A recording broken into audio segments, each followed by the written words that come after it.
Have you ever felt like you're running on a treadmill of generosity, giving and giving until you're left gasping for air, wondering when it's your turn to receive? This feeling, my friends, is more common than you might think. It's a silent epidemic where the most giving among us often feel the most depleted. In a world that celebrates selflessness, we've somehow equated self-care with selfishness, leaving many of us feeling guilty for even the smallest acts of personal kindness. But here's the twist. Taking care of yourself isn't just a right, it's a necessity. Today we're diving deep into the art of balancing, giving with receiving, kindness with self-preservation. If you've ever felt like you're pouring from an empty cup, stick around. We're about to explore how to refill it, not just for your own good, but for the good of everyone around you. Because believe it or not, taking care of yourself is the most generous thing you can do. And hey, before we dive in, smash that subscribe button, give us a thumbs up, and share this video with your friends. Because skipping any part of this video would be like eating a sandwich without the bread. Sure, you can do it, but you're missing out on the best part. 1. Learn to love no. I know it sounds a bit like I'm telling you to become a naysayer, but stick with me here. In the grand tapestry of Stoicism, saying no is like choosing quality over quantity. It's not about turning into a hermit or shutting out the world. It's about making intentional choices that align with your well-being and values. The Stoics, those ancient philosophers who were all about living a life of virtue and inner peace, they really had this down. They believed in doing what's right, not just what's expected. Think about it this way. Every yes you give away is a little piece of your time and energy. Now, time and energy are the most precious resources you have. Once spent, you're not getting them back. So when you say no to something that doesn't serve you, you're actually saying yes to something that does. Yes to your peace, yes to your growth, and yes to activities that refill your cup instead of draining it. But here's the kicker. Learning to love no doesn't mean you suddenly become cold or uncaring. Quite the opposite. It means you're practicing discernment, a key Stoic principle. It's about knowing what truly matters and having the courage to prioritize it. Marcus Aurelius, a Stoic emperor and a pretty wise guy, once said, "It's not the events of our lives that shape us, but our beliefs as to what those events mean." So, if you believe saying no means you're selfish, it's time to reshape that belief. It's about self-respect, not selfishness. Let's face it, saying no can be tough. There's guilt, fear of missing out, or worrying about what others think. But remember, your worth isn't measured by how much you do for others, but by how you treat yourself. By learning to love no, you're not just conserving your energy, you're also setting boundaries. And boundaries are the invisible structures that keep your life balanced and your relationships healthy. So next time you're about to automatically say yes to something, pause. Take a moment to consult with your inner Stoic. Ask yourself, is this in line with my values? Will this contribute to my well-being? If the answer is no, then you know what to do. Embrace the power of saying no. It's a small word that can bring about big changes in your life, leading to a more authentic, fulfilling, and Stoic way of living. 2. Check in with yourself. Now, this might sound like something your yoga instructor would say, but hear me out. In the realm of Stoicism, self-awareness is king. It's all about knowing thyself, understanding your emotions, and, most importantly, being honest about how certain actions make you feel. This isn't about navel-gazing or getting lost in a sea of introspection. It's about taking a moment, amidst the hustle and bustle of daily life, to really ask yourself, how am I doing? The Stoics, with their profound understanding of human nature, placed great emphasis on reflecting upon one's own thoughts and actions. They saw this as essential to living a virtuous life. Epictetus, A Stoic heavyweight once said, "We have 2 ears and 1 mouth so that we can listen twice as much as we speak." Apply that to your inner dialogue. Are you listening to yourself? Are you paying attention to how you feel after helping someone out or committing to a new responsibility? Checking in with yourself is like doing a quick mental inventory. It's asking, am I feeling uplifted or am I feeling drained? After you've given your time or energy to something or someone, if you're consistently feeling depleted, it's a red flag that you might be overextending yourself. Remember, Stoicism isn't about suppressing your emotions. It's about understanding them and making reasoned choices based on that understanding. But how do you actually check in with yourself? It can be as simple as taking a few minutes at the end of the day to reflect. Think about what you did, why you did it, and how it made you feel. Were there moments when you felt like you were acting against your own interests? Were there times when you felt genuinely happy to have helped? This practice can help you navigate your actions and decisions more wisely. This self-reflection leads to what the Stoics call prosos, or mindful attention to our thoughts and actions. It's about being present and conscious of where we're directing our energies. By doing regular check-ins, you start to recognize patterns. Maybe you'll notice that saying yes to things you're not truly passionate about leaves you feeling resentful. Or perhaps you'll discover that certain types of giving actually energize you.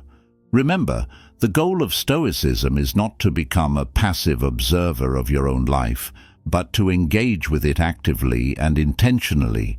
By checking in with yourself, you're taking the reins, directing your life in a way that aligns with your values and well-being. It's about making choices that not only benefit others, but nourish your soul as well. So, my friends, make checking in with yourself a regular part of your routine. It's a powerful tool that can help you lead a more balanced, stoic, and fulfilling life. After all, the most important conversation you'll ever have is the one you have with yourself. Make it count. 3. You first. Now, before you think I'm preaching selfishness, let's clear the air. Putting you first is not about ignoring the needs of others. It's about ensuring you're in the best position to help others. Think of it as the Stoic version of the airplane oxygen mask principle. You need to secure your mask before assisting others. In Stoicism, there's a big focus on self-care, but not in the bubble bath and spa day sense, though those are nice too. It's about deeper self-care, mental, emotional, and physical well-being.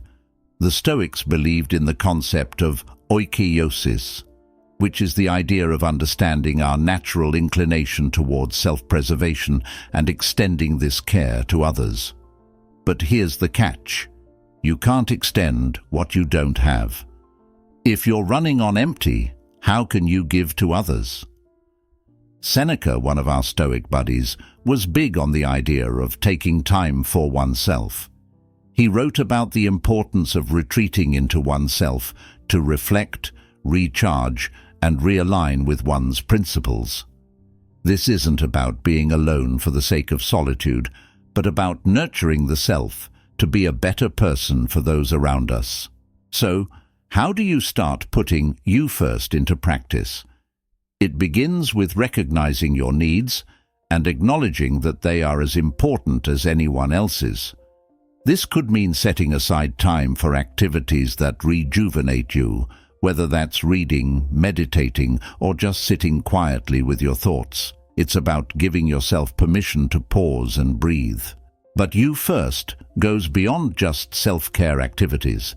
It's about setting priorities based on your values and not just on what's urgent or demanded by others. It's asking yourself, is this really important to me? Does this align with my values? By doing this, you create a life that reflects what truly matters to you, which is a core Stoic aim. Here's the thing. Society often tells us that putting ourselves first is selfish. But if the Stoics have taught us anything, It's that self-care and personal growth are essential for contributing positively to the world. You can't pour from an empty cup, right? By ensuring your cup is full, you're actually in a better position to give to others in a meaningful way. You First is about finding balance. It's about not losing yourself in the service of others, but rather strengthening yourself so you can serve better. It's about making sure that in your quest to be there for everyone else, you don't forget to show up for yourself. So, my friends, embrace the Stoic wisdom of putting you first. It's not just about self-preservation, it's about empowering yourself to live a more impactful, balanced, and fulfilling life. After all, the most significant relationship you'll ever have is with yourself. Make it a healthy one and watch how it positively affects those around you. Remember, a well-nourished soul is the best gift you can offer the world. 4. Spot the takers. In the journey of life, it's inevitable you'll cross paths with folks who seem to have a PhD in taking.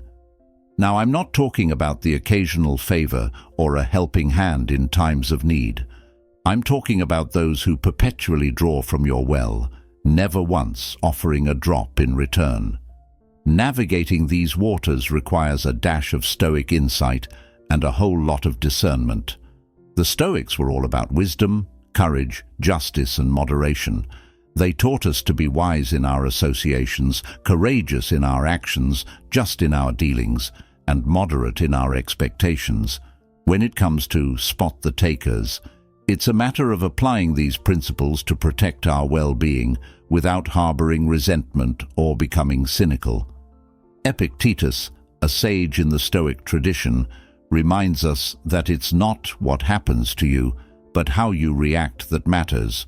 So, when you encounter a taker, it's your reaction, your boundary setting, your ability to say no, and your wisdom in choosing whom to help. That defines the outcome. It's about recognizing the signs of a one-sided relationship and having the courage to address it, the justice to demand fair treatment, and the moderation to know when to step back. Spotting the takers isn't about judgment or exclusion, but about recognizing the value of your own contributions and ensuring they're not taken for granted. It's about observing patterns. Does this person only reach out when they need something? Is there a lack of reciprocity in your interactions? Stoicism teaches us to approach life with open eyes, seeing things for what they are, not just what we hope them to be. But here's a crucial point. Recognizing takers isn't an invitation to harden your heart. Instead, it's an opportunity to practice Stoic compassion and understanding from a distance. It's about protecting your space and energy so you can focus on relationships that are mutually enriching. Marcus Aurelius mused on the importance of surrounding oneself with people who inspire and uplift. This isn't about elitism. It's about choosing to invest where there's a return, not just for you, but for the greater good. So how do you manage the takers in your life? First, by setting clear boundaries. Let your yes be yes and your no be no. Communicate your limits with kindness but firmness. Second, by practicing self-reflection. Ask yourself why you might be attracting or tolerating takers. Is it a desire to be needed, fear of conflict, or something else? Stoicism doesn't just look outward for solutions, but inward for understanding and growth. Lastly, remember that being generous and kind is a beautiful thing, but it shouldn't leave you depleted. Seneca advises us to be as generous with ourselves as we are with others. This means giving yourself permission to step back, recharge, and reassess your relationships. So, my dear friends, as we wrap up our Stoic journey today, remember, spot the takers is not about losing faith in humanity.